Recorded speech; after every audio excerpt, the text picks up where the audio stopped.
by um, thanking everybody that's dialed into this call, and especially the summer interns. We're so appreciative of the work you're doing and you're going to be doing. Also want to thank the Catalyst Award teams, the PIs, and the project team members for joining. And I also want to especially thank Rupa Ramamurthy and Sohaila Shah and Nate Prorock of the Catalyst program. And I especially want to congratulate Nate, who got married like I think like 3 days ago, up in Marin. He actually, and this is completely coincidentally, he married the daughter of a very, very active catalyst industry advisor. And I got to see pictures of the wedding that Nate sent me. It just looked like an absolutely fantastic event. So congratulations, Nate. And so this is the second of the workshops for those of you that were here last week. And today we're focused on the more technical aspects of the target product profiles. The nuts and bolts of the science, the engineering, design, preclinical studies, clinical studies. And we've got three guest speakers. I'm going to get to them in just a second. Well, I guess I'm just going to get to them right now. I'm actually going to say a couple words first about the technical fields of the therapeutics, the drug TPP, because you'll notice that one's not included here. And so after I talk very briefly about the therapeutics, the pill and the biologic shot, healthcare products, TPP. Linda McAllister is going to talk about diagnostics products, and then David Kim's going to talk about both digital health and medical device projects. And it's possibly Rupa Ramamurthy will chime in on the medical devices, TPP. We're going to play that by ear. And then finally, Akela Kuwahara is going to talk about a different type of therapeutics, which are just unbelievably promising, and that's gene and cell therapies. And again, these workshops are supporting your summer interns' creation of the TPPs sort of sequentially. And last week we talked about the medical fields. Today we're talking about the technical fields. And in a couple of weeks, we'll be talking about the business fields. And then after that, the intellectual property fields. And at the end of the summer, you're going to present the TPPs. I said I was going to do this. And so I'll do it quickly. When it comes to drugs, drug development, orally bioavailable drugs or peptides or proteins or antibody drugs, these are you'll see this, I have 4 slides in a row, and the fields that we cover, you can look at the column on the left. And so how does your drug work? What's the mechanism of action? What is it modulating? What's the actual target? Is it an enzyme? Is it a receptor? Is it an ion channel? And then how does it modulate that target? What's its biochemical, its molecular pharmacological activity? And then importantly, does it only touch that target, or does it touch other related targets? And so, for example, if you're modulating a kinase, oftentimes your drug modulates other kinases. And then after the molecular assays, you often move into cellular assays. And these could be in vitro cellular assays looking at how well the drug works in a cell-based model of the disease. And then looking to the middle, ADME stands for absorption, distribution, metabolism, and excretion, or sometimes elimination. The E means it's basically the same thing. And so these are in vitro, molecular, biochemical, or even biophysical screens trying to predict the pharmacokinetics. I think I mentioned this last week. If I didn't, I'm going to mention it really quickly, is that two key properties of a drug are its pharmacodynamics and its pharmacokinetics. And you might think, wow, those sound very similar. Dynamics and kinetics, things are moving. But the way to think of it is this, is the pharmacokinetics is what your body does to the drug. Pharmacodynamics is what the drug does to your body. And so, when you swallow a pill, it has to get, through your stomach to your intestines and then pass through the liver and get your bloodstream. And if it's supposed to be working in your brain, it's got to cross the blood-brain barrier. And so all those barriers, well, I'll say most of those barriers can be modeled in biochemical assays or cell assays.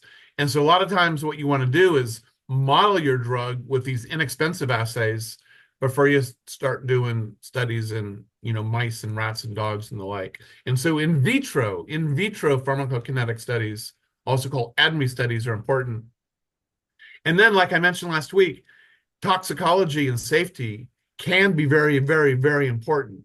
If the drug's for a child or a baby or a young adult, it really can't have any risk of carcinogenicity or immunogenicity. Whereas if that drug's for pancreas cancer, like I mentioned last week, you don't even ask the question because it absolutely doesn't matter. Moving into animal studies, in vivo studies, similarly, the pharmacokinetics, the efficacy, and the safety. And then also important is, hey, can you make this? Can you synthesize it? Is it expensive? Is it feasible to synthesize the molecule, whether it's a biologic or a small molecule? Okay, so that was just a snapshot of the technical fields of the small molecule and biologic DPP. And so it's my pleasure to turn the Zoom over to Linda McAllister. Linda McAllister went to Caltech, and then she went to Stanford, where she got her MD and her PhD. She then came to UCSF, where she did clinical training and fellowship, and then she was on the faculty. And then she's had a great career in the biotech industry and diagnostics. She was at Roche, Affymetrix, Celera, and then more recently Becton Dickinson and Cepheid. And so without further ado, I'm going to hand the Zoom over to Linda McAllister. Thanks, Charles. Thanks, Rupa. You guys can put up the TPP for discussion, or do you want me to speak to it generally? Did you plan to? I don't know if you plan to. No. I think you can.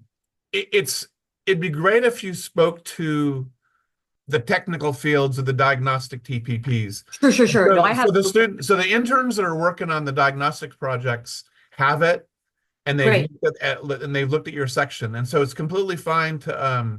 Okay, great, perfect. So maybe let me just start by saying there's a hierarchy of what matters in this TPP, and the technical stuff that we can engineer or manipulate or dial up and down to try to meet the goals of the clinical requirements of this product we're excited about, right? So the technical, we sometimes, a lot of startups will do this, and a lot of entrepreneurs will get in love with the technology and then compromise on what you're trying to deliver clinically. You really have to be clear on what you're trying to deliver. And maybe just stepping back, we're in the business of providing new information to improve the practice of medicine. That's what diagnostics is about, right? So we're making some kind of measurement of the patient, and we can make that measurement in any number of ways these days, right? There are digital claims and digital technologies now that are entering to diagnostics. So I think it's that first page that's most important, and the rest should follow. Now the last page is also important too. So the business page is going to impose considerable constraints or requirements on what you do in the technical aspects in the technology section. So your clinical unmet need is going to tell you what kind of claims you're trying to make and what intended use population, which cascades directly into the regulatory requirements typically. So PMA, 510K, if you're going in Europe, which CE mark those days, that window is closing. So we're into IVDR in Europe, which is as stringent as US FDA now. So that easy access market through CE marking is is almost over. So if we start with the lowest bar in the US on 510K, again, this is on the back page of the TPP, then what I have to do from a technology perspective is quite a bit different than if I'm going for a PMA. And so for 510K, often you're doing almost entirely analytical claims against a predicate device. So somebody else has already gone out there and said it's worthwhile to measure flu or something. And then I come along with the second in class test, but I think mine is better than Roche's or Abbott's. I'm running a clinical study with real clinical specimens, but my comparison is against the other test that's already on the market. So that's much different than making big PPV claims about presence or absence of a disease. It is very much an analytical focus of my test measures something better than their test does.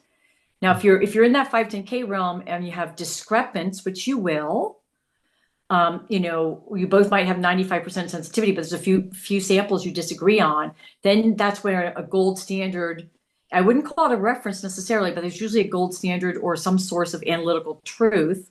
So in the case of infectious disease, it's often the micro experiment or sequencing. So you have the sequencing as a tiebreaker for my 510 claim versus something from Abbott or Roche. So when you're getting to things like PPV, which is it's laudable to go there, you're often in the realm of something brand new, gene expression types of assays versus sort of a bunch of clinical acumen. So if you're trying to predict sepsis or relapse or treatment response, a doctor's going to run some algo in their head, which is very hard to get into, right? What data are you using? Oh, I look at their blood count. I look at their vital signs. So that PPV that's written down here in the TPP, that's a lot of work. I think you have to. Sorry. I was just going to ask the same thing. Yeah, you have to. Can you do this? Can you describe what a PPV stands for and an NPV stands for and why it's important?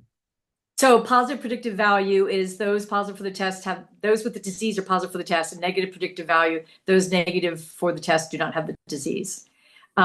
And so this is meant to be in your intended use population. So when you see below, it talks a little bit about cohort selection.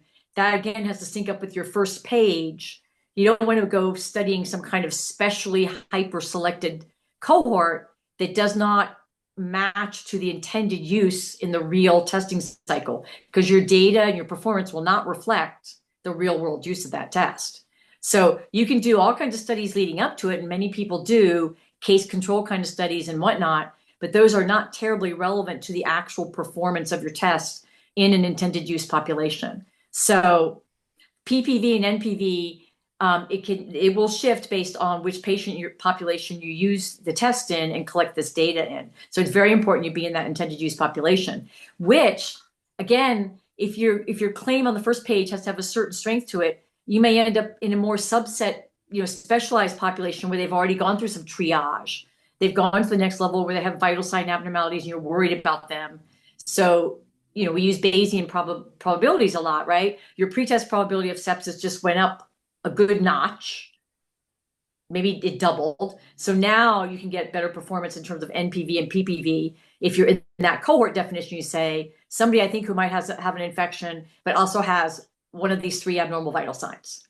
So that will raise your pretest probability and might improve your performance depending on what you're struggling with. The other thing I wanted to emphasize in terms of sort of how the pieces of the TPP correlate and kind of walk before we run on thinking about the technical side of things is sample. So you do need to know exactly what sample you're dealing with, plasma, serum, whole blood, urine, understand your analyte stability in said sample in a variety of your typical workflow conditions. So temperature ranges, transportation, that kind of thing. Because again, many tests have failed where it's run in your research lab, but you just can't get it into a patient workflow. And that patient workflow, both for the unmet need of, I think my kid is going into sepsis, or I think somebody has cancer, patient workflow in terms of location and what setting they're in is also important, again, for these test requirements in terms of that sample stability. Is it realistic to have refrigeration or to get something to the lab in 2 hours, or is it 2 days? So that sample part really does affect what you're going to do and what your requirements are in terms of if you have some finicky analyte, if you're dealing with, some sensitive, protein or RNA, that will be a major factor. The other thing, I wanted to talk about is sort of, you can, from an analytical perspective, the LOD, I might almost move into just analyticals, but a lot of diagnostics compete just based on LOD claims. And sometimes as doctors, we're like, who cares if theirs is 10 times better? But it is kind of a marketing claim. And then the other thing to mention about the TPP is we sometimes talk about MVPs in Silicon Valley, minimal viable product. So often you'll see a TPP from a company with a nice to have performance spec, and then just the absolute bar you think for getting into the market. So there might be a low, medium, high, and then that where you land in succeeding on those targets is often where your market sizing is going to come from and your ability to compete. So those business factors on competition, your marketing person might say, Dr. So-and-so, if you don't deliver this performance, it's not even worth going out there and trying to compete with Roche. So you have a bar set both for just, now regulatory, you might be okay, you might get through, but you have a business dynamic or market dynamic that's going to set your performance requirements. So hopefully it's not totally confusing, but I think really the front of the TPP and the back of the TPP is what tells you have to really make work in that technical part. So maybe it's worth pausing there and see if I just totally confused everybody, or I'll look at the TPP and see if I left off some key aspects. The human factor parts are important. So time and motion studies on your platforms. The average med tech is like 5'4", has small hands. So, you don't want people standing on stools doing things high up on an instrument or having to jam something, weight requirements on doors, opening, closing, all those kinds of things. So lots of factors in terms of the technology if you're looking at new instrumentation. Yeah, that's interesting. I was even thinking right then about we all had to take all those COVID tests and you'd get the free ones in the mail and you'd never seen it before. And some of them were so intuitive that it was like, oh, this is obvious. And right, then and then some of them I had to read the place. book twice, and I still kind of got it wrong. I mean, I still couldn't do it. Exactly. Human factors are an important aspect of this. And then I guess one thing in terms of test characteristics, which again is just a call to action, don't fall in love with the technology or hypothesis until you've proven it. So again, the business and the medical need have to be the boss. And if you're in love with 3 biomarkers, but they don't get you there, you might have to go to 10 or 20 to get the level of information required to get the performance you think you need.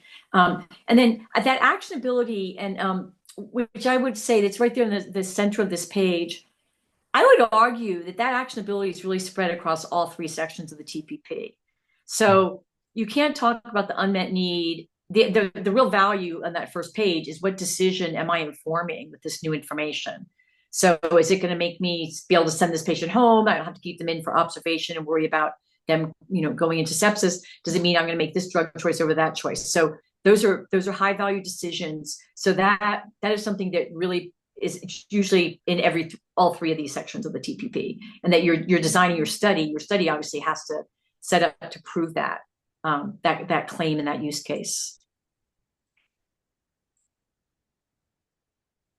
Questions, comments? No, it was no. It was very thought-provoking, Linda. I think we should I don't see any questions. Maybe Nate does, but in the interest of Yeah, I mean, I'll time, just I say a think we little should bit more move about on. analyticals. Again, I think walk before you run. Do not underestimate the value of a robust assay. I've seen many a decent assay get rejected because their invalid rate was pushing double digits. So there was somebody who had a COVID test. Well, before COVID hit, they had a flu test, had done an 800-person study, but their invalid rate was 8 or 9%, which in a point of care situation for flu, that's too many do-overs. Got it. 1 in 12. So those kinds of basic analytical robustness of your system, your assay, super important before you even start worrying about your clinical claims. Got it. Hey, Linda, I see that Vincent Chen has a question for you. Go ahead, Vincent. Yeah, I'm still absorbing everything, and thank you for all this information. But I wanted to get a little bit more clear on you said the patient workflow. So from what I understand, like when you design these diagnostics or tests, you're trying to account for a large range of cases or variability, so they go through. But in a case of, I don't know, accounting for the patient workflow, do you mean like a very effective product might not fit into the existing medical structure? Could you expand on that a little bit? I'm just still a And little bit unclear. there's there's two places where that patient journey workflow comes in, and they're very different. So thanks for calling it out, Vincent. One is the disease journey where you think somebody might have cancer or has a sniffle and you're going to work them up for, are they going to die from their sniffle or is it just a seasonal allergy? So that's really the patient care pathway or, patient management pathway. And you have a patient that looks like such and such, maybe a child, maybe whatever. But the patient care workflow around some of these logistics, there may be, is the patient that you're trying to answer a question for somebody who typically presents in the ER or a clinic? Or are they already in the hospital? And so you're going to have different requirements of a test in those settings. There are some great tests out there, but they don't give you a result for a week. So if the decision you're trying to drive towards, you need, in the place you have them in, they're not going to be accessible. So there's that practical logistical aspect of workflow. What environment are you in? What resources do you have? How long is the patient going to hang around? Do you have phlebotomy? Do you have a lab or not? And so those things are important because, again, you might spin up a really cute point of care platform, but it doesn't have space or place where it could be used. So you've over-engineered something. Does that make sense, Vincent? Yeah, I think I have a better understanding now. So for I guess the logistical side, you're kind of trying to balance this trade-off between efficacy and how well does it fit the existing like hospital or whatever infrastructure. Right. And then, Where's the patient showing up and what technology can I bring to bear on any ambiguity or problem you'd like to do oh, better with the patient show up in this place? okay, that last sentence was really helpful. Thank you. Okay, great.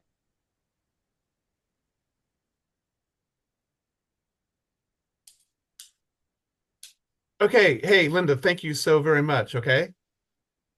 Sure, Okay, you thanks a bet. lot. Okay, we're gonna turn it over now to David Kim. David Kim's a physician. He went to Johns Hopkins for medical school, and then he went to Stanford Graduate School of Business for an MBA. And he practiced urgent care medicine at Kaiser for many, many years. But now for the past 20 plus years, the past 20 years, he's been a venture capitalist and basically financing companies. And so he's got a real, obviously, broad frame of reference with respect to medicine and healthcare product development. So thank you very much, David. Thanks, Charles, for dating me. It's really nice, kind of you. And I could date myself even more because Linda and I, we had kids in preschool way back, and now they're out of college. So definitely Just out of college. just out of college. That's right.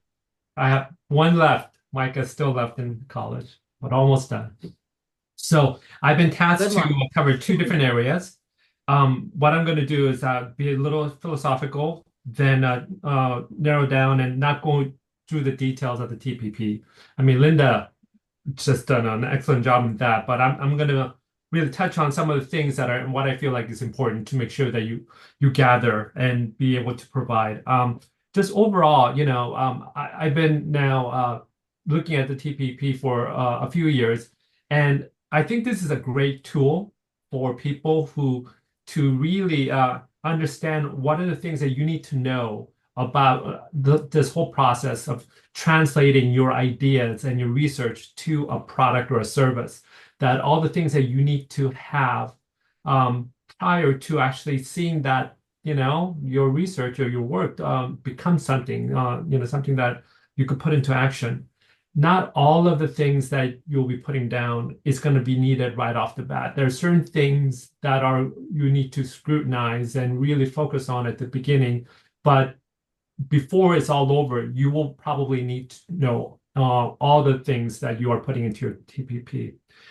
So I've been tasked to look at more of the technologies, but before we go there, one of the important things that you should really focus for the areas of digital health in particular, but also in medical devices, is to focus on the idea of what's and we ask you right off the bat is what's the unmet clinical need?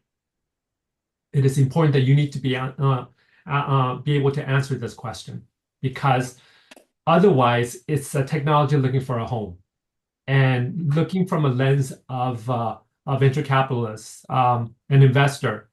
That's not the best place to invest, because it's still possible but rare that those things are successful.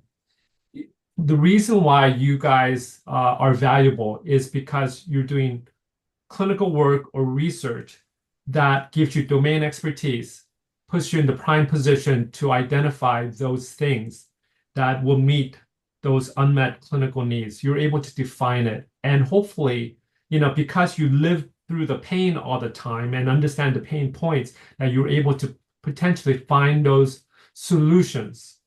And I would say, in particular, in digital health, it's not the best technology that wins. It's the technology that is good enough to help you solve that problem. And so, it's really important to not over-engineer things, because that is not going to win the day. Ultimately, it is those technology that help solve problems that people are willing to pay money for. And sometimes it's the simplest, answers or simplest products that is able to do that. So if I now start to focus on the different areas for medical devices, it's hard to tell you what are the different, device requirements, because it's so broad. Linda mentioned the number of different regulatory processes that you could go through, whether it's a simple 510(k) with a predicate all the way to a PMA. It requires so many different types of knowledge about what you need to do in order to qualify for those paths, that it's hard for us to go through and tell you exactly what you need to do. It is something that you discover. Dave. I was going to mention this to Linda, but now that you've said it, can you just briefly describe what you just described? Sorry, like the difference between a PMA and what that stands for, Right. a 510(k) and what that means, and then what a predicate is and the significance of a predicate. Because Linda mentioned that too, and that jargon or those code words or abbreviations, I guess, I think Yes. people on the call would enjoy hearing about. And Dave, it's probably worth just starting by mentioning that CDRH regulates both diagnostics in terms of measuring something in blood or urine and devices. So that's why you hear us speaking the same language. Yeah, as well as most of the digital health products are now going through the software, through the medical device area. So that's why there's some similarities. So from what Charles was asking us to do is the devices that requires, well, let me take this back, because I also cover direct to consumer. So direct to consumer products do not require FDA approval for you to sell and market. But if you are going to need regulatory approval because you are going to be prescribed by a physician, or you're going to require to be used by a physician or healthcare provider of some sort, it does have to go through the FDA oversight. And there are different regulatory processes that you need to go through. There are things that are relatively easy, which takes less time, less work, all the way to something that requires tremendous amount of clinical as well as just quality control and all that the requirements and documentations to get through. So FDA, the 510(k) is a path where it allows you to, if you have a predicate, meaning that there is another product that has been used in the area of your interest, whether it's disease processes or a particular way of doing things, that you could use that previous product as like your predicate, meaning that you just have to show that it's just as good, or it provides the same type of safety and not even efficacy data. It's more on the emphasis of safety, that you could say that it should be allowed to be approved to be used for those indications. And I have to actually use the word approve and clearance a little differently, because that has different indications. Whenever you go through the FDA, they're basically saying that your product is safe enough to be used by clinicians, and you could market in a certain way that you could, have the company or your salespeople be able to say that this has a claim to do this. And the language of how you could do it is defined in your overall clearance or approval language. The clearance is like the easier to get. When we get to approval, we're talking about PMA, which is on the other side. So just from non-invasive to implantable or really complex, 510K is the easy path, especially with the predicate that, is typically non-invasive, easier to use, doesn't have safety concerns, all the way to the other end, which is a PMA, which is, I believe, product market authorization.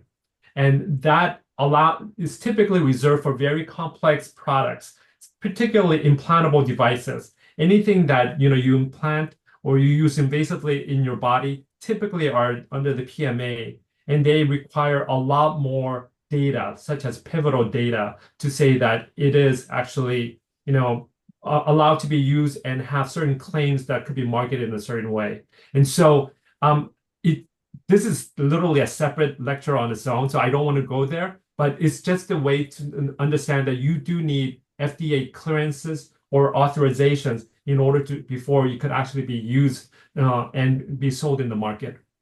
Is that enough? Because Yeah, that was good. Hey, Linda, you want to add something, right? Just a quickie on PMA and diagnostics. It's typically, this is a bit of an oversimplification. If your diagnostic test is going to dictate a drug selection. Oh. Until now, being lobbied right now, HCV in this country, HCV testing required a PMA. So we finally, my company published a beautiful study out of Australia showing how point of care CLIA waived HCV testing changed the profile of HCV in Aborigines in Australia. And Francis Collins said, what the heck, why aren't we doing this in the US? We said, because it's a PMA in the US. Yeah. Because it's a drug decision.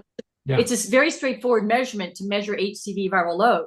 So that is being changed right now. So we have to have sometimes really arcane requirements that don't make a lot of sense. Right. Got it. But it's a highlight, just to finish, Charles. Go ahead. Just think about like invasive things like, valves, stents, defibrillators. Those are in the arena of PMA, like blood glucose meters, or what some of the non-invasive diagnostic or biometric information gathering products are more in the 510K pathways. So just to give that, but depending on the problem that you're trying to solve, the type of technologies, the requirements, it really is different. And so, but when you try to over-engineer it, like for example, if there is a certain biometric information that you could easily get through a non-invasive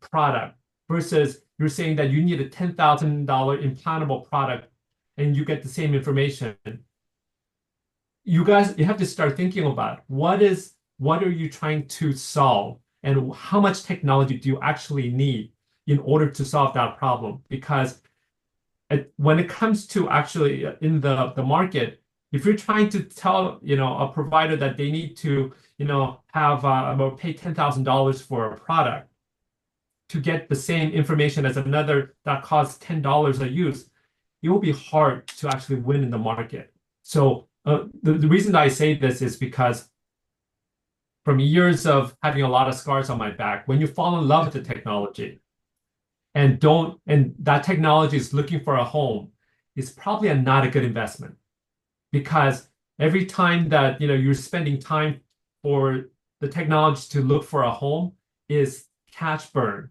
meaning that it's an investment that is not doing well. And so I would always have people think about that. It's like, okay, what are you trying to accomplish? But most of it is you have to start with the question of, clinical unmet need. What is a technology that is good enough to solve the problem that you're trying to, solve? And because from that, there are a number of things that you do need to be able to explain. One of the things that Linda already talked about is human factor. That is coming up over and over again. So it's something that people should think about earlier than later, because I had a number of companies that their FDA clearance process was delayed by months because of the requirement that the FDA is actually requiring to provide insights about human factor studies. Another thing that has come up a lot recently, both in medical devices and digital health, is data privacy and data, how you actually capture and move data between devices to apps and stuff like that. Really important that you think about that earlier than later as you start to define your technology and your technology requirements. Hey, David. Yeah.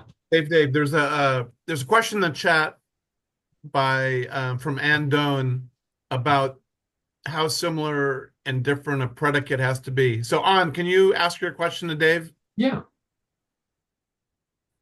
Yeah, I was wondering for the more complex device, like you mentioned, that might be considered, or sorry, I'm not sure if the PMAs also require you to have like a predicate device, but I was just No. wondering. No, PMA, you are defining your own path. So The only requirements is so 510K. high that you may use other technologies to help you with the safety component of it, Uh-huh. but the actual, with a PMA, you're actually asking a certain language about how you could sell it. And in order for you to get the language that you're looking for as part of your authorization, you will need to do pivotal studies or studies to demonstrate that, particular use case, typically in an endpoint that, you negotiate with the FDA saying that if you, have a positive outcome on this endpoint, that you were actually given this language. I see. So, Okay, so the predicate is only for the 510K, the devices that can be. correct. So Okay. yes, one thing that I missed is the FDA has now made another category called de novo, meaning that it doesn't have the intensity or seriousness of a PMA. However, it still requires you to have a lot of clinical data because the 510K with a predicate, often you didn't even have to do, clinical data to validate it. It was sometimes good enough to provide safety data, and in certain cases, just benchtop data to say that it's similar, so that you could actually get it cleared. Oh, okay. There's a lot of grayness. Nothing that is actually this and this and this. And so, but the three large buckets, 510K with predicate, de novo is another, and the PMA is another. So, Okay. And then just a one small comment to Ann's question. It's a good question. You can get creative, and good regulatory consultants know how to do this on how to set up a predicate. And you also want to be careful. You want to make sure you choose somebody in the market, but they're like the lowest performer in the market, so you look good and you don't get yourself in trouble. So there's definitely strategy in choosing a predicate. It's super important. Okay, great. Hey, David, thank you so very much. Okay, absolutely. great. And so now it's my pleasure to turn the Zoom over to Akela Kuwahara, who went to UCSF for her PhD, and then she worked at Gordian Biotech for many years. And then actually what she also did, which is very interesting, and she told me about once, she was a Fulbright scholar in Central Asia, in the country of Georgia. And then she came back, and she's now at a company I guess she's not going to talk about it, called Siren and it's a company that's like at the state of the art of AAV, adeno-associated virus gene therapy. And so Akela is going to talk to us today about the target product profiles involving gene and cell therapy. So take it away, Akela.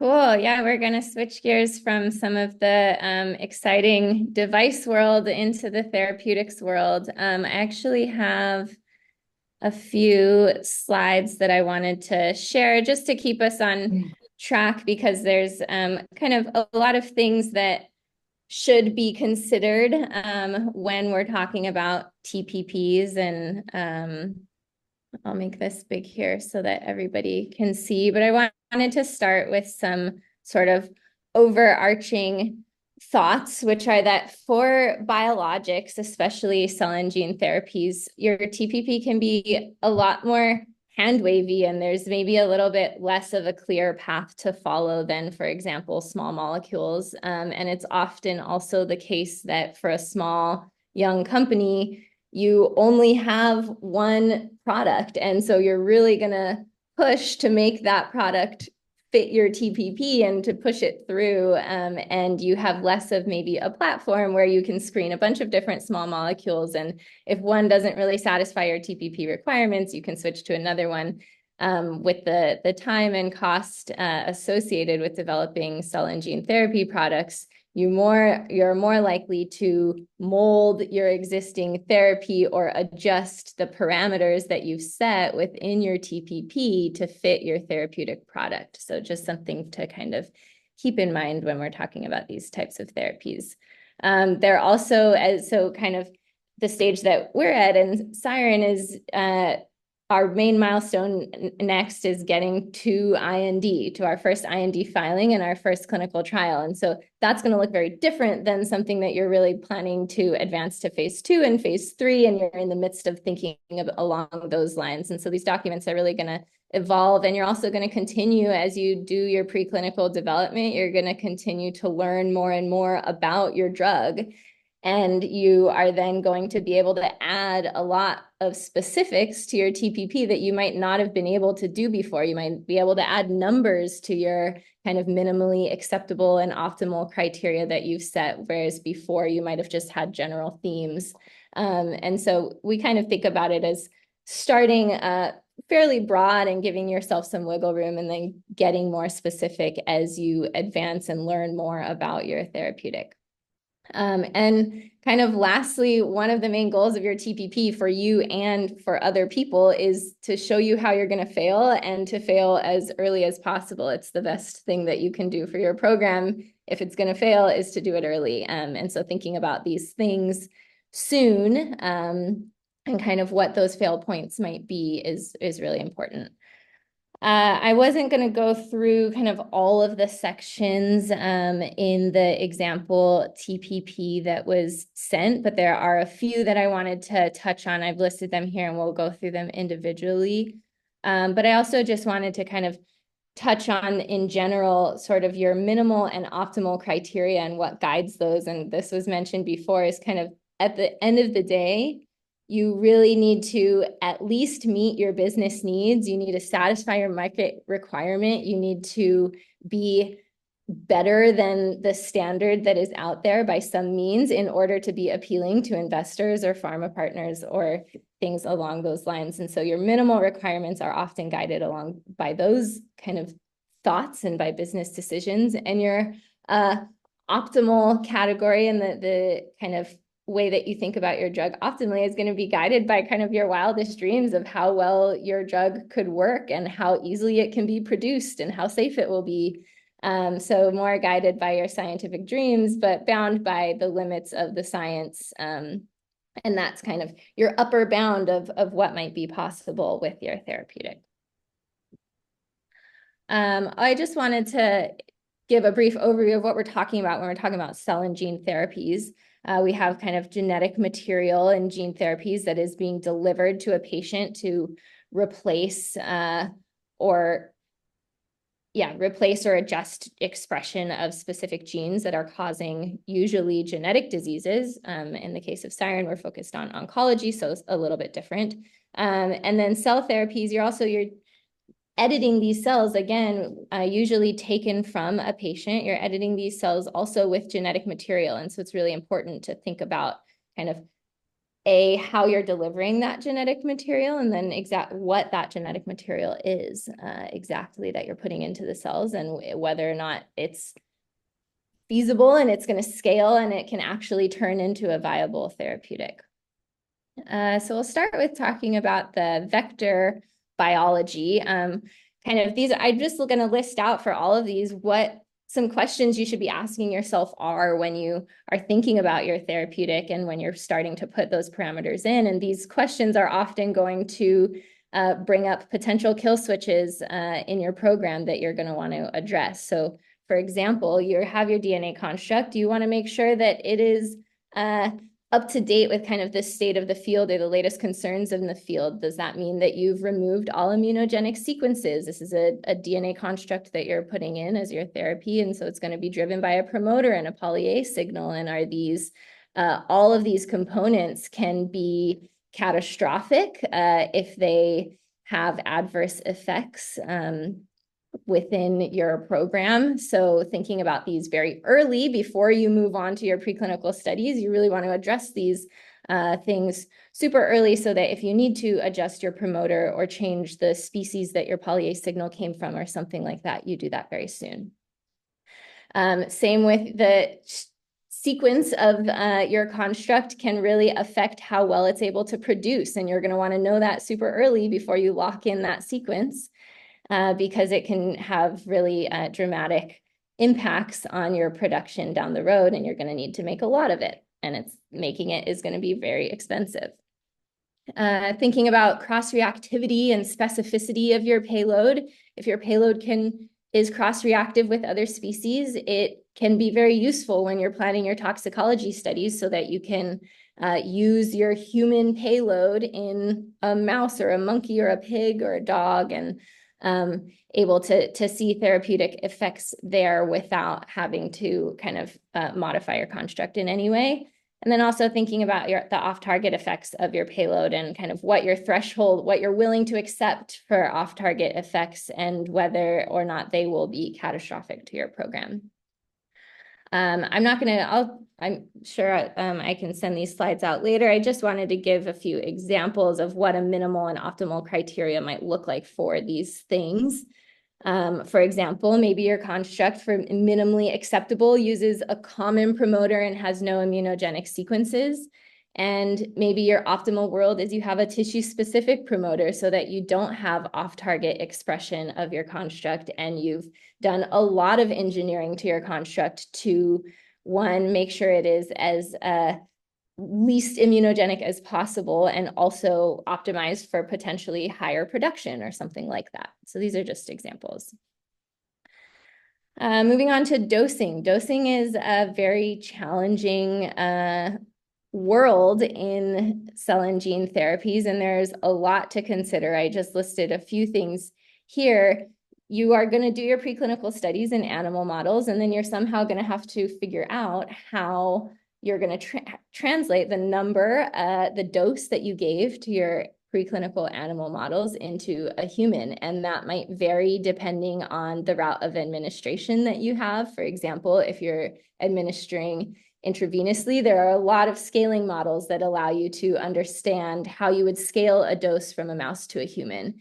If you're delivering directly into an organ or a tumor, for example, those models are a little bit less well-defined, and they don't often scale using kind of classic scaling models. And so you're really going to have to think about that and what is feasible and what you're willing to accept, and whether or not when you scale from your mouse dose to a human dose, can you even put that much virus, or can you even put that many cells into a human without having detrimental effects to your program?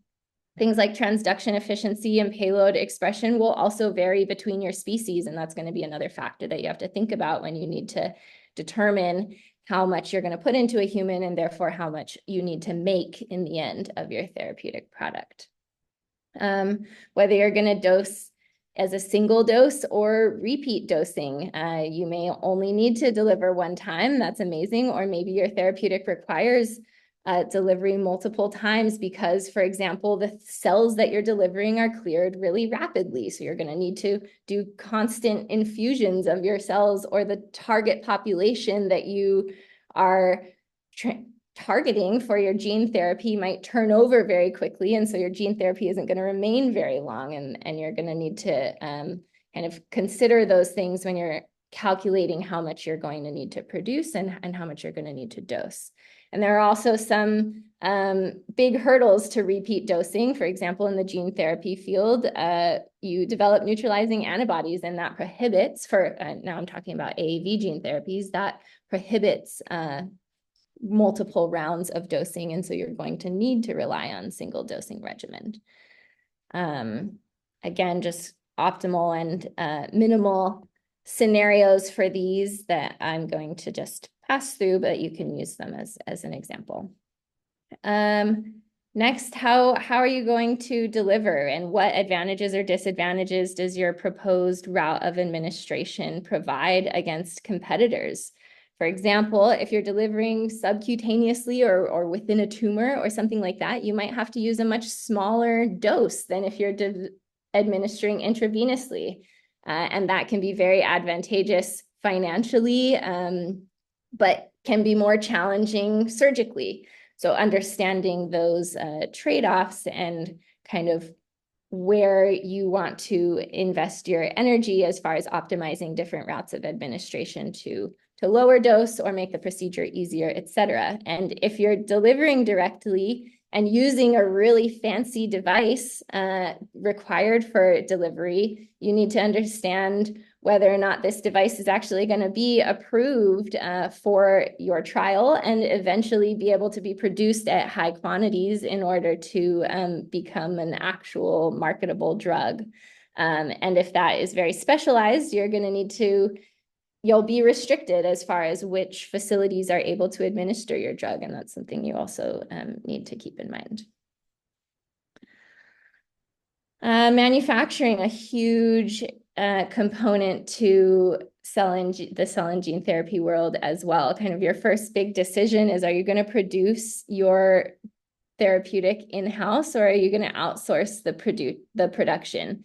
There might be some value to doing it in-house because you have institutional knowledge about it and you have kind of a lot of the prior experience that is required for your particular therapeutic. However, there are professional groups that do this and have extensive prior experience developing drugs that have gone into humans, that have gone to market, and that can be really important and valuable when you're starting your early productions, as well as considering just cost, scalability, lead times, kind of what your plan is for understanding how and when you're going to be able to actually produce large batches beyond your preclinical research batches of your therapeutic.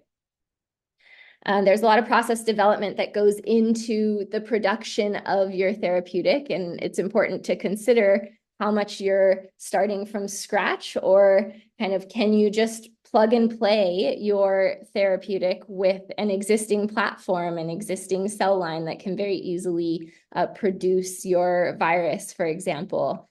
Or are you developing something completely novel, which is going to have a huge impact on the cost and lead times of your product. And each run is expensive. Kind of if a run fails, how likely is it that a run is going to fail? And do you go bankrupt if it fails? It's super, if you have just one shot on goal and it doesn't work out, then you're in a very different place than if you have a low failure rate and you have kind of cushion for multiple runs in the production process. And also formulation has a lot of implications on kind of how competitive your therapeutic might be if you have a short shelf life, if it needs to be stored at -20 or -80 degrees versus can you lyophilize it and store it at room temperature. Those are two very different worlds. So your minimal situation might be that you have it as a liquid that is stable at 4 degrees, but your optimal world is that you can lyophilize this and you can have it stable at room temperature, just as an example. Okay, wrapping up, potency assay. Potency assay is used to kind of one of the many things that's used to green light a new batch of your product. So it is used to prove that your product has therapeutic function, that's stable, that it's comparable with previous lots. And it's really important to think about how you're going to measure this and whether or not your assay, for example, requires that you inject an animal, watch for 2 weeks and image it for every lot. That's going to be a very different world than if you can do this ex vivo in 3 days using a commercially available kit. And those are important things to think about beforehand.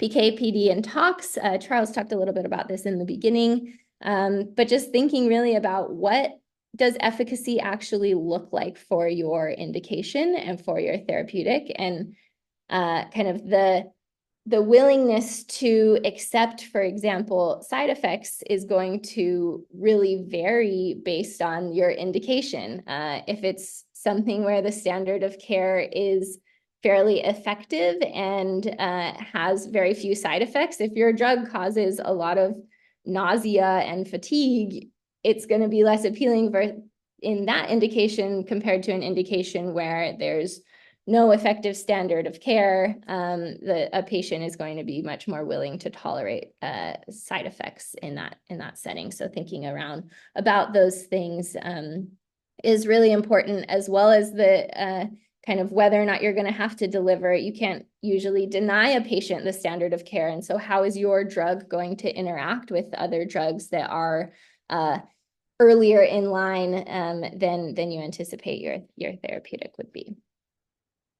And on the clinical side, thinking about who are you really targeting and what's their eligibility criteria. Your minimum will be kind of what is beneficial to the business and what makes sense with the market. And the maximum will be expanding this population to, for example, peds, or maybe your initial population has a specific tumor mutation profile, and your optimal population broadens that profile to expand it.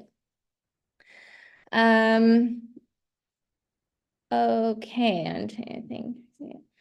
Additionally, in your trial, you want to think about, okay, what does therapeutic effect look like? If you need to kind of do long-term follow-ups to actually understand whether or not your drug is having a therapeutic effect, it will be important to identify earlier proxy endpoints that you can use in order to not have to, for example, track a patient 5 years before you know whether or not your therapy was effective.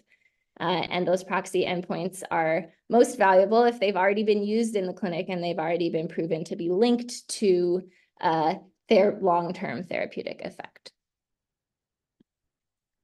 And lastly, I just wanted to include some additional information sources that can be useful. It's really interesting to see how other people are designing their clinical trials, and you can see a lot of language that might have originated from their TPP in their clinical trial design, and how they're talking about how their therapeutic is delivered, how it's vialed, etc. The language that they use there might have come directly from a version of their TPP, and you can really see that there.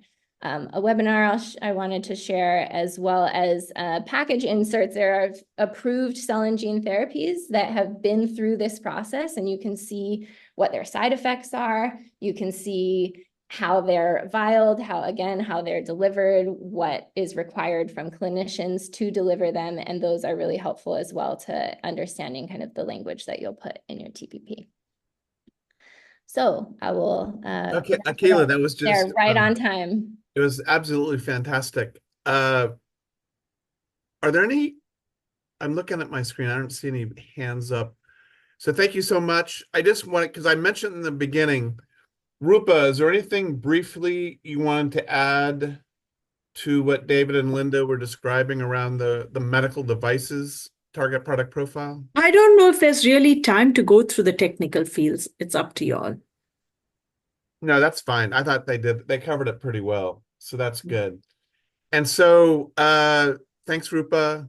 And I especially want to thank Linda and Dave and Akela for very thought-provoking presentations. I know we packed, I'm laughing because we packed a lot in there, and there could have been a lot more questions about different regulatory paths and the like. But I just want to thank everybody for dialing in, and we'll see you in a couple weeks or so. And thank you all again very much for your work this summer that you've already done and the work you're going to do. Okay? Thanks. Good luck. Have fun. Goodbye. Glad you guys are Bye. doing this work. Bye.